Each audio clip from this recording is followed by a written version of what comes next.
Aujourd'hui, je suis en vacances pour à peu près une dizaine de jours.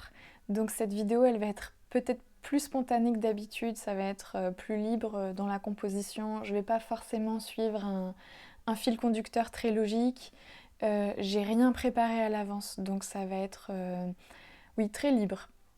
Donc je ne sais pas encore ce que ça va donner et puis on verra au montage comment j'organise tout ça. Donc l'idée de cette vidéo, c'est de partager avec vous des moments de vacances, donc des moments de balade, de nature, des moments de ralentissement, mais aussi je pense quelques moments de dessin et de création.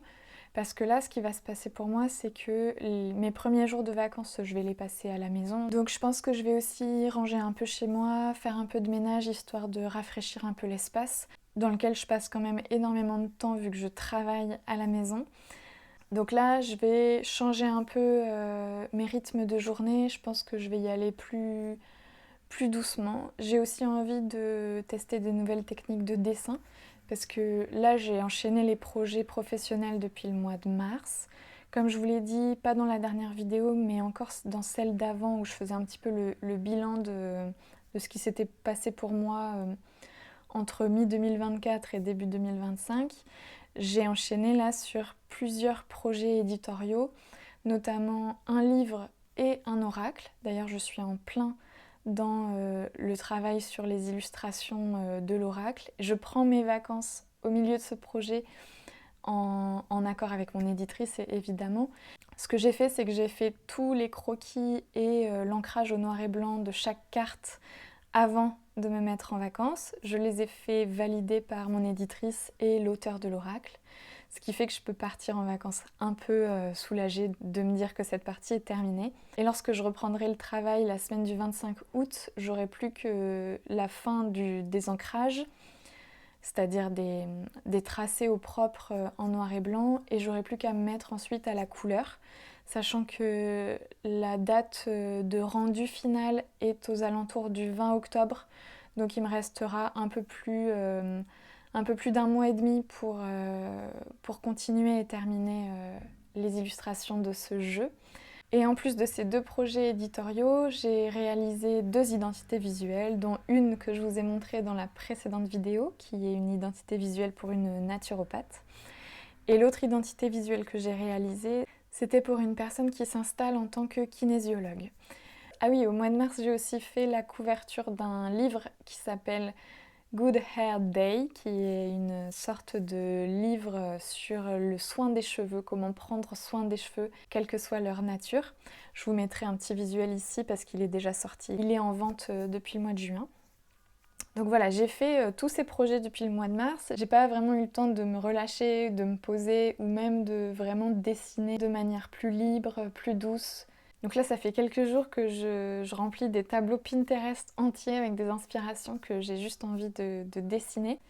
Et en ce moment, j'ai plutôt envie de faire des dessins en noir et blanc, peut-être avec un travail de valeur également. Donc les valeurs, vous savez, c'est l'intensité de lumière qu'il y a dans une image, du blanc jusqu'au noir, en passant par toutes les nuances de gris qui peut exister entre le blanc, c'est-à-dire là où il y a le plus de lumière, et le noir, là où il y en a le moins. Et donc j'ai envie de faire des choses plutôt dans ce style-là, en explorant un petit peu comment je peux faire ce travail de valeur avec du noir et du blanc, donc peut-être avec des feutres très fins, ou aussi peut-être avec des crayons à papier plus ou moins gras, je pense HB, mais aussi 3B, 6B et 8B. Il me semble que je m'en étais acheté il y a quelques mois pour tester et j'avais pas encore eu le temps de tester, donc c'est ce que je vais faire là et je vais vous montrer un petit peu ce que ça donne. Donc je vais vous emmener avec moi dans cette exploration artistique. Et une autre chose que je voulais partager avec vous, c'est que depuis le mois de juin, j'ai arrêté d'aller sur Instagram. Donc à la fois j'ai arrêté de publier des choses, mais aussi j'ai arrêté d'y aller tout court. C'est-à-dire que j'ai supprimé l'application de mon téléphone et de ma tablette pour pas avoir la tentation d'y aller. J'ai pas supprimé mes comptes, ils existent encore, mais pour l'instant j'ai envie de me laisser la liberté de vivre sans Instagram et de voir un peu ce qui se passe. Donc là, j'ai pas énormément de recul parce que ça fait que depuis le mois de juin que je fais cette expérience-là. Mais globalement, il se passe quelque chose vraiment d'incroyable sur ma créativité. sur mes inspirations, mais bon, je pense que inspiration, je peux le ranger dans la case créativité parce que ça va avec, et sur mon état de santé mentale global. J'ai l'impression que ça m'a libéré un espace incroyable pour juste faire d'autres choses en fait que d'être sur mon écran. En fait, ce qui s'est passé, c'est que au mois de juin, j'ai commencé à ressentir une sorte de trop-plein, à recevoir des informations de manière complètement random les unes à côté des autres, à la fois des informations qui viennent de l'actualité mondiale qui est en ce moment plus qu'horrible entre tout ce qui se passe à l'international ou dans les pays en guerre et puis même au sein des politiques de différents pays. Donc ces infos-là mélangées avec des gens qui filment, j'en sais rien moi, des chats. Alors j'adore les vidéos de chats, mais voilà, entrecoupées de vidéos de chats, entrecoupées de quelqu'un qui donne son avis sur telle chose, entrecoupées de d'art et de dessin parce que je suis abonnée à beaucoup de comptes d'artistes. Et enfin voilà, tout ça mélangé, toutes ces infos-là complètement entrecoupées, etc., m'ont donné vraiment un sentiment d'étouffement en fait. Et c'est comme si au bout d'un moment, je savais plus du tout ce que je faisais dans cet espace virtuel. Au bout d'un moment, ça me semblait même un peu, vous savez, teinté d'aquabonisme, de publier des choses de mon travail ou quoi. Donc à chaque fois que je devais publier quelque chose, je me disais à quoi bon publier ça pour que ce soit noyé comme ça dans cette masse informe d'informations euh, non raffinées, avec les opinions de chacun mélangées avec les faits, mélangées avec... Enfin, tout ça, au bout d'un moment, j'étais là, mais pourquoi je continue à faire ça?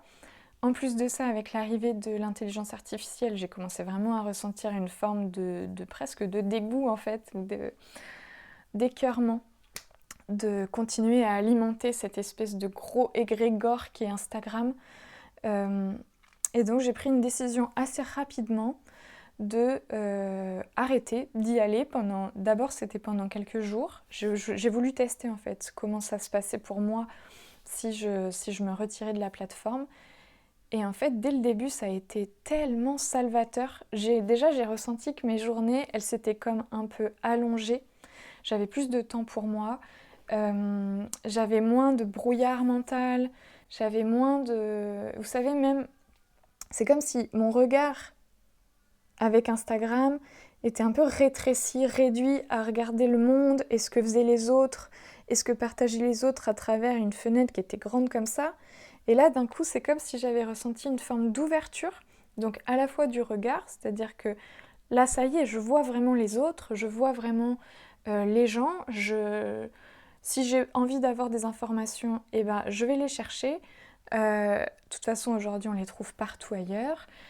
J'ai ressenti plus d'intérêt à aller vers les autres, j'ai ressenti un immense espace intérieur, une forme de clarté et de calme en fait, vraiment de calme. Et petit à petit, j'ai ressenti de nouveau l'envie de lire. J'ai même ressorti mes bouquins de philo de mes études. J'ai ressorti mes bouquins d'histoire parce que quand je suis sortie du bac, j'ai fait une prépa littéraire, donc ce qu'on appelle Hippocagne et Cagne. Et j'avais gardé mes livres de cette époque-là.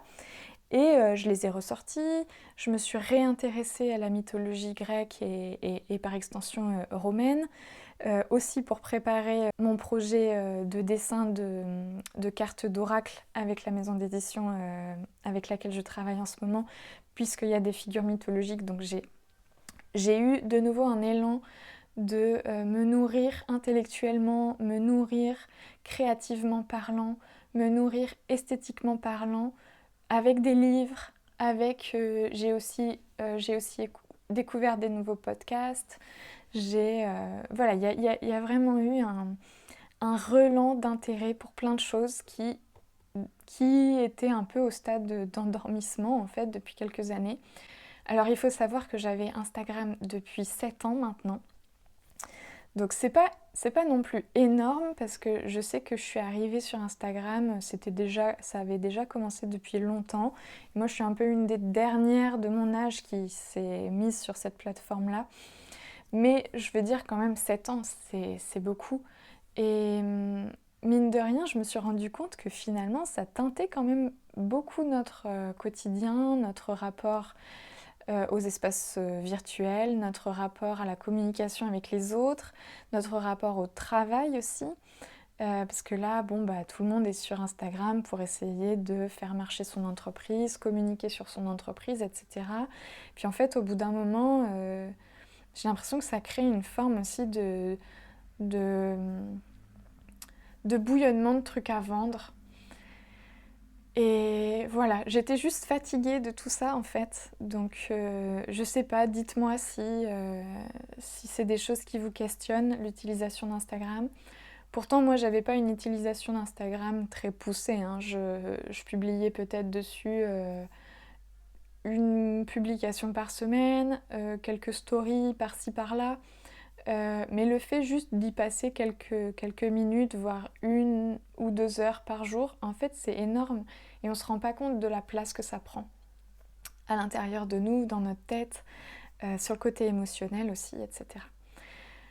Voilà, je clôt cette parenthèse Instagram et en conclusion de cette parenthèse, je suis vachement plus inspirée, créative et libérée aussi de questionnements de style, de questionnements de compétences, etc. que je pouvais avoir avant.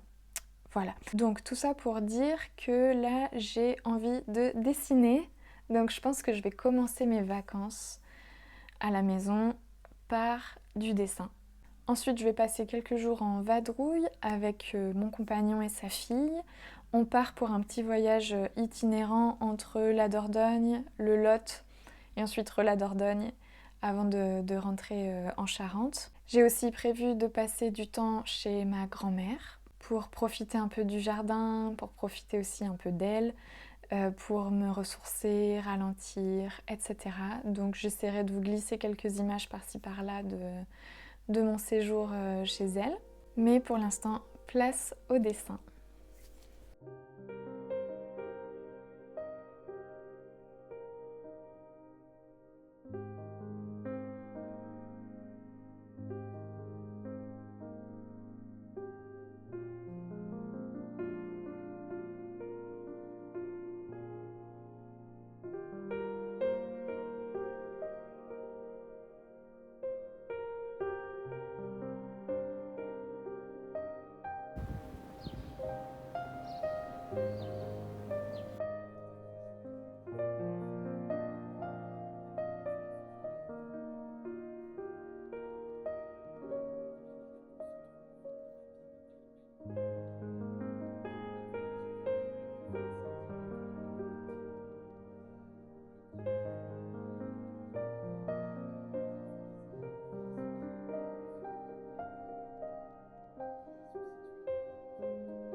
There were green fields kissed by the sun.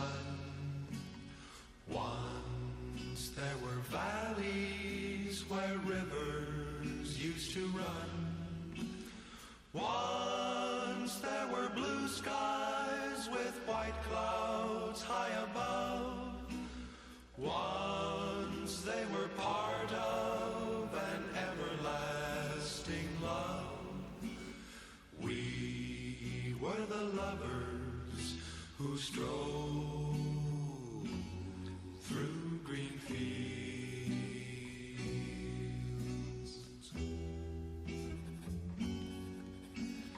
Green fields are gone now, parched by the sun.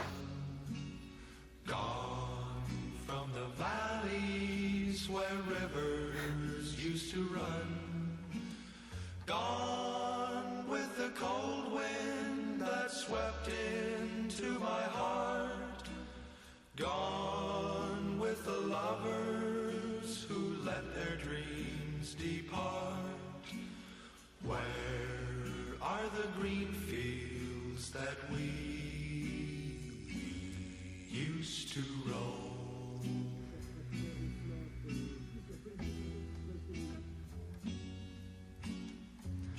I'll never know what made you run away.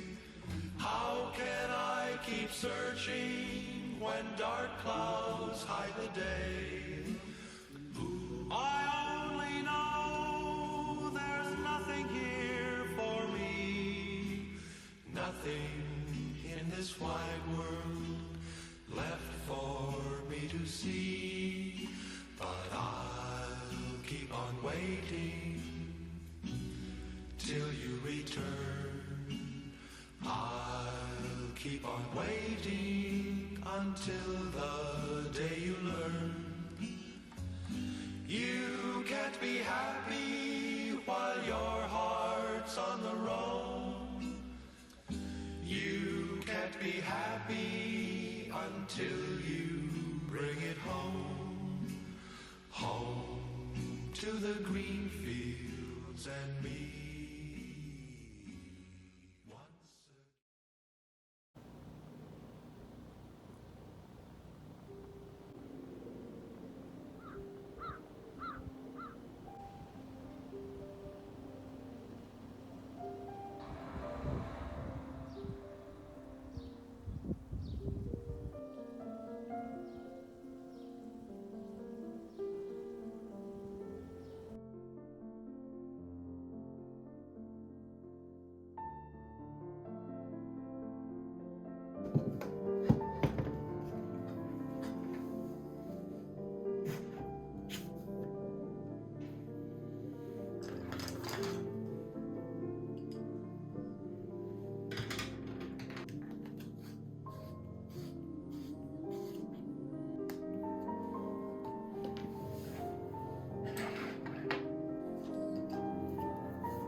Ça y est, les vacances sont terminées. Là, on est dimanche. Ça fait un peu plus d'une semaine que je suis partie. J'avais pas pris de vacances depuis le mois de mars, il me semble, parce que j'ai enchaîné pas mal de projets depuis le mois de mars. J'attends que l'avion finisse de passer. Je sais pas si vous l'entendez. Donc là, j'ai profité aussi des vacances et d'un peu de repos pour reprendre des outils manuels et traditionnels comme le crayon. Donc c'est ce que je vous ai montré dans certains plans.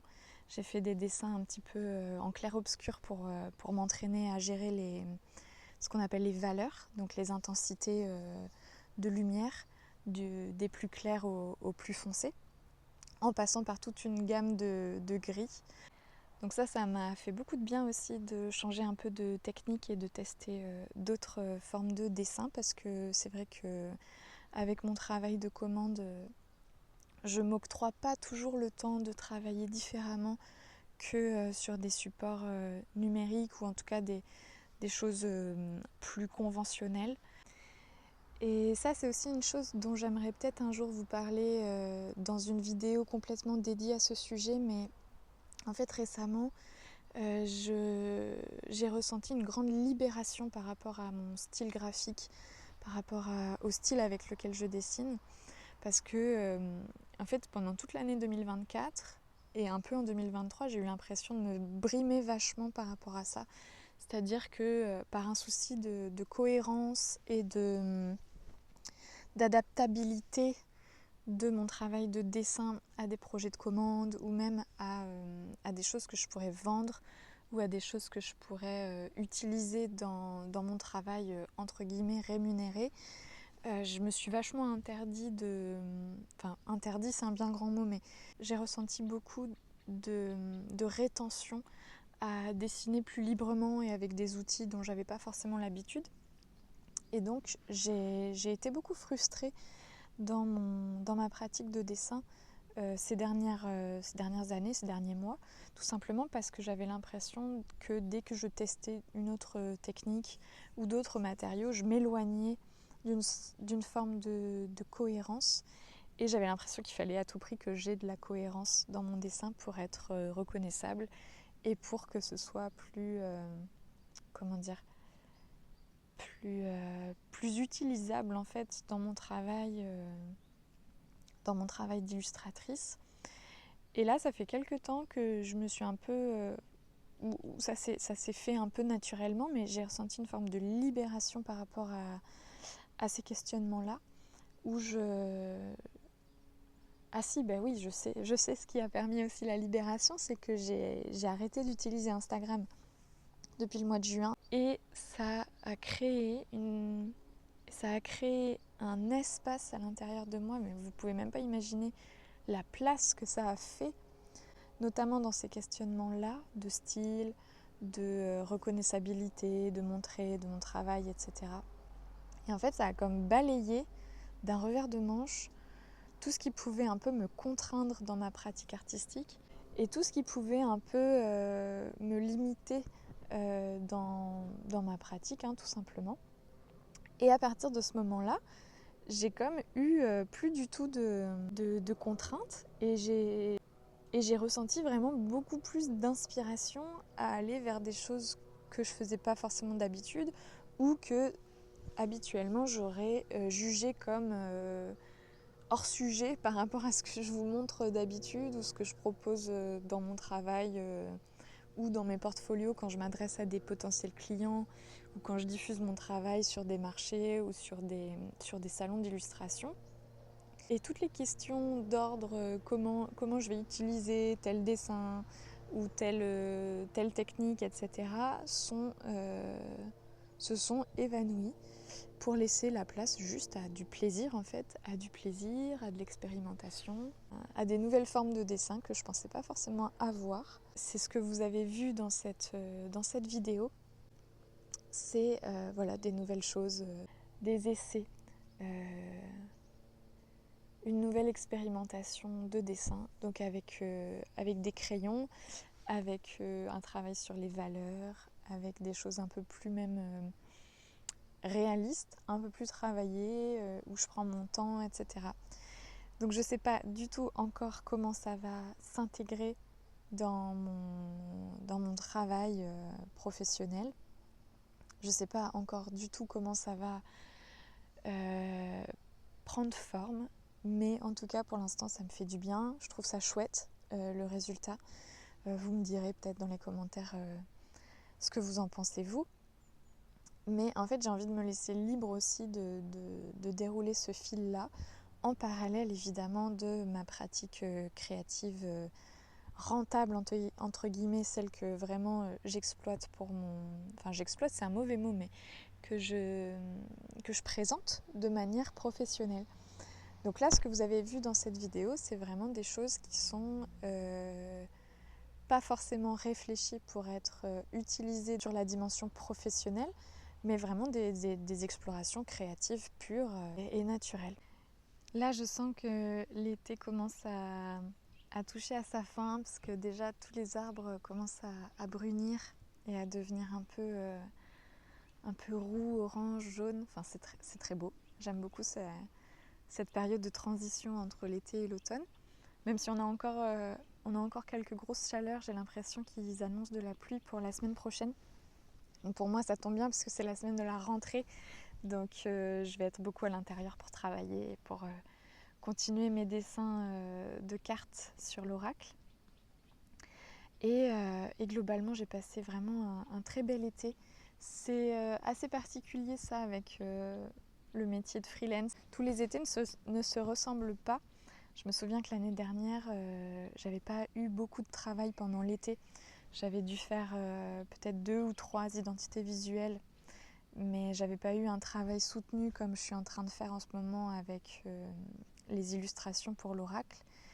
Et cette année, j'ai un été qui est partagé vraiment entre travail et temps de repos, vacances. Enfin, j'ai même plus travaillé que pris des vacances. J'ai pris en tout et pour tout peut-être 10 jours de vacances dans tout l'été parce que j'ai vraiment enchaîné les projets, comme je vous disais, depuis le mois de mars. Mais en fait, je crois que ça ne me dérange pas du tout de travailler pendant l'été parce que c'est une période... Déjà, j'adore l'été. Je trouve que mon énergie est vachement plus disponible. J'ai plus d'énergie, je suis capable de travailler plus longtemps et de fournir plus d'efforts sur des périodes plus prolongées. À part pendant la canicule, évidemment, là, je me sens un peu plus molle que d'habitude. Mais globalement, je trouve que j'ai quand même bien avancé cet été. Et je crois que j'aime bien cette période-là de fin août, quand on sent déjà la rentrée qui approche, l'automne qui va s'installer petit à petit. Tout à l'heure avec ma grand-mère, on a commencé à cueillir des mûres, des poires. Quand je suis arrivée la semaine dernière, elle avait aussi cueilli du raisin, donc on a pu manger les premiers fruits de fin d'été, début d'automne du jardin. Donc ça c'est vraiment chouette. Et c'est une période qui crée beaucoup de mouvements d'inspiration en moi aussi, donc ça c'est toujours très agréable. Voilà, donc je vous laisse sur ces quelques images de fin de vidéo et puis moi je vais faire mon sac et rentrer tranquillement à la maison pour reprendre le travail demain. J'espère que vous aurez apprécié cette vidéo, j'espère que ça vous aura plu de voir un format un peu différent d'habitude, un peu plus spontané, un peu plus libre. N'hésitez pas à me dire dans les commentaires si ça vous a plu. Et je vous souhaite une très belle fin d'été et je vous retrouve dans une prochaine vidéo. À bientôt.